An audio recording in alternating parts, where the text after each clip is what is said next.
तो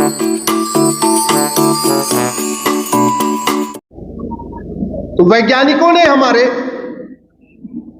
जहां पे किसी मिसाइल का डिटेल पब्लिक डोमेन में नहीं था, परमाणु बम का डिटेल पब्लिक डोमेन में नहीं था, इसके बावजूद वर्ल्ड की सबसे बढ़िया मिसाइल बना लिया, वर्ल्ड का सबसे बढ़िया परमाणु बम बना लिया, वर्ल्ड का सबसे अच्छा सैटेलाइट बना लिया। एक के बाद एक इसरो हमारा वर्ल्ड रिकॉर्ड कायम करता जा रहा है। अभी चंद्रमा पे भी अपना पहुंचा दिया उसने, अगले सूर्य की भी तैयारी कर रहा है। लेकिन यह दुख की बात है कि पिछले 75 साल में एक भी कानून, एक सिंगल हम वर्ल्ड क्लास नहीं बना पाए, एक भी नहीं बनाया। और कानून तो ड्राफ्ट मंत्री बनाते हैं, पेश कर देते हैं, बाद में पार्टियों के हिसाब से विधायक और सांसद उस पर अपना हाँ कर देते हैं, वोट दे देते हैं। लेकिन एक्चुअल में कानून बनाना नौकरशाहों का काम है, जो आईएएस होते हैं, आईपीएस, कानून बनाना इनका काम। जब ये नौकरशाह अपना घर बनाना होता है तो कम से कम 10 आर्किटेक्ट से बात करते हैं। जब ये आईएएस अपना घर बनाते हैं तो कम से कम 10 लोगों का जो लेटेस्ट घर बना हुआ है उसको जाके देख के भी आते हैं। और किसी एक घर की नकल भी नहीं करते। एक घर के ड्राइंग रूम की नकल करेंगे, एक घर के बेडरूम की नकल करेंगे, एक घर के किचन की नकल करेंगे, एक घर के पोर्टिको की नकल करेंगे। कोशिश ये करते हैं कि हमारा घर इन 10 घरों से अच्छा हो।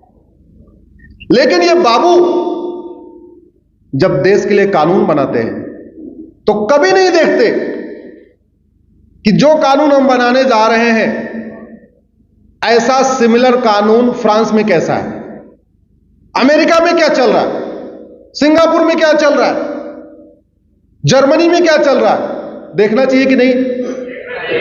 तो एक भारत तब बनेगा जब प्रत्येक कानून सभी भारतीयों के लिए, यानी कच्छ से कामरूप और केरल से कश्मीर तक सबके लिए एक होगा। और श्रेष्ठ भारत तब बनेगा जब हमारा प्रत्येक कानून दुनिया का श्रेष्ठतम कानून हो।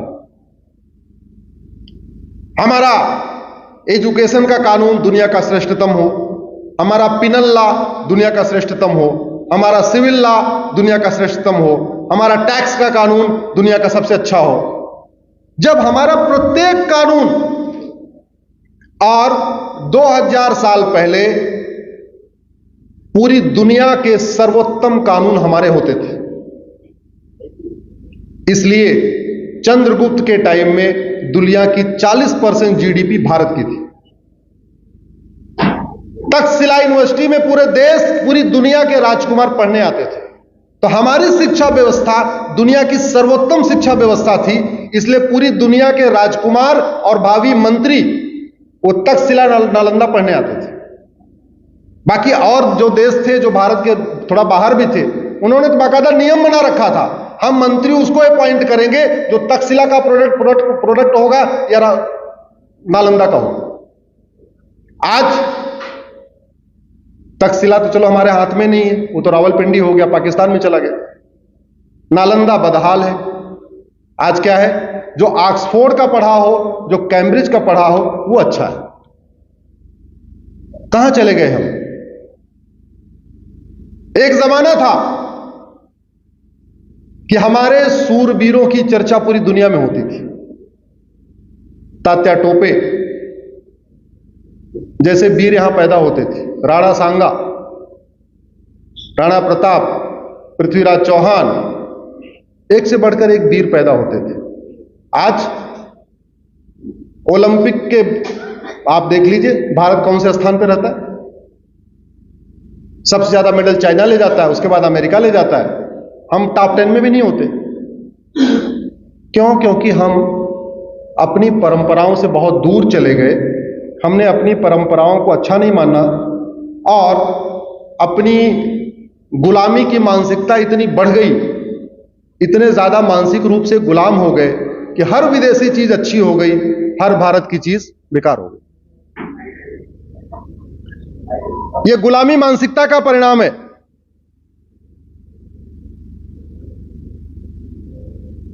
यह गुलामी मानसिकता का परिणाम है कि गुजरात के होटल में आप जाओगे तो जो गुजराती मेनू है वो तो मिलेगा, उसके बाद फ्रेंच मेनू मिलेगा, थाई मेनू मिलेगा, सारे विदेशों का मेनू मिलेगा।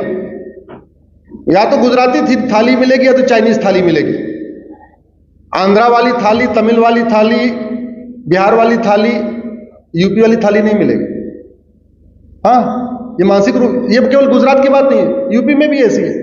या तो यूपी वाली थाली मिलेगी या तो चाइनीज मिलेगा, मोमोज मिलेगा, वहां भी गुजरात वाली थाली नहीं मिलेगी। हमारा देश इतना समृद्ध है हर मामले में, खान पान के मामले में, विचार के मामले में, हर मामले में हमें किसी और से देखने की जरूरत ही नहीं थी अगर हमने केवल अपनी चीजों को संगठित किया होता।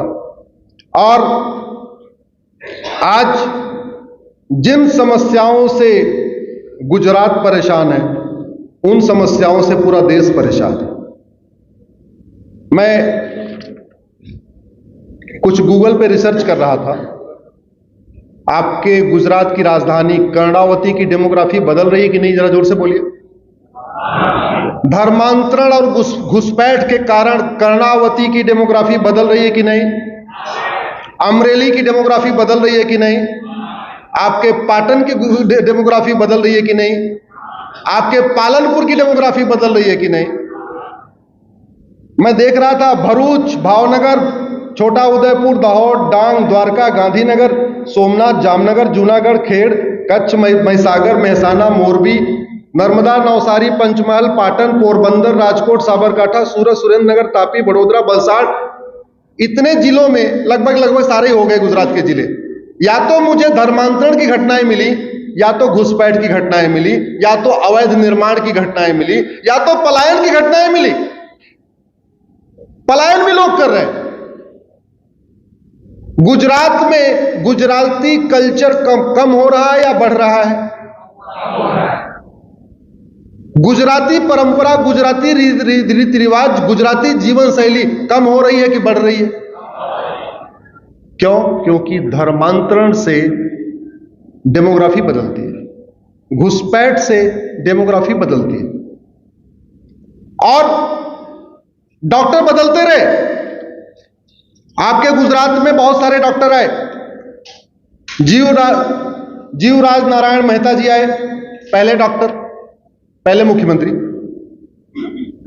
बलवंत राय मेहता जी आए, हिरेंद्र कन्हैयालाल देसाई जी आए, घनश्याम ओझा जी आए, चिमन भाई पटेल आए, बाबू भाई पटेल आए, माधव सिंह सोलंकी आए, अमर सिंह चौधरी आए, छबिलदास मेहता जी आए, केशु भाई पटेल आए, सुरेंद्र मेहता जी आए, शंकर सिंह बाघेला जी आए, दिलीप पारिक जी आए, नरेंद्र मोदी जी आए, आनंदीबेन पटेल जी आई, विजय रूपानी जी आए, भूपेंद्र भाई पटेल जी आए।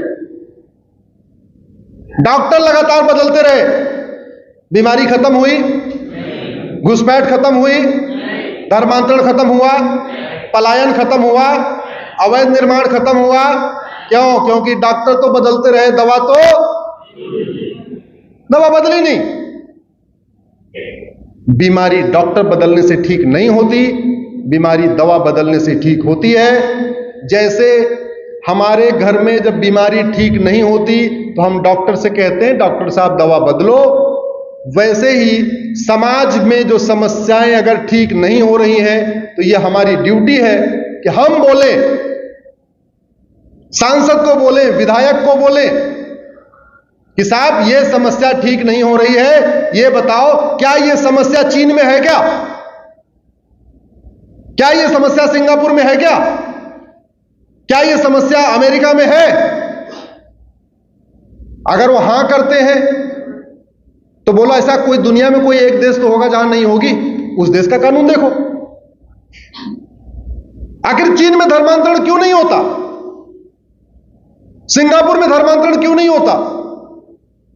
अमेरिका में धर्मांतरण क्यों नहीं होता? यह भारत में क्यों होता है? क्योंकि डॉक्टर तो आए, अच्छे भी आए, लेकिन दवाई नहीं बदली। धर्मांतरण राष्ट्र की सुरक्षा के लिए खतरा है कि नहीं? बताइए, राष्ट्र की सुरक्षा के लिए खतरा है कि नहीं है? धर्मांतरण से राष्ट्रांतरण होता है।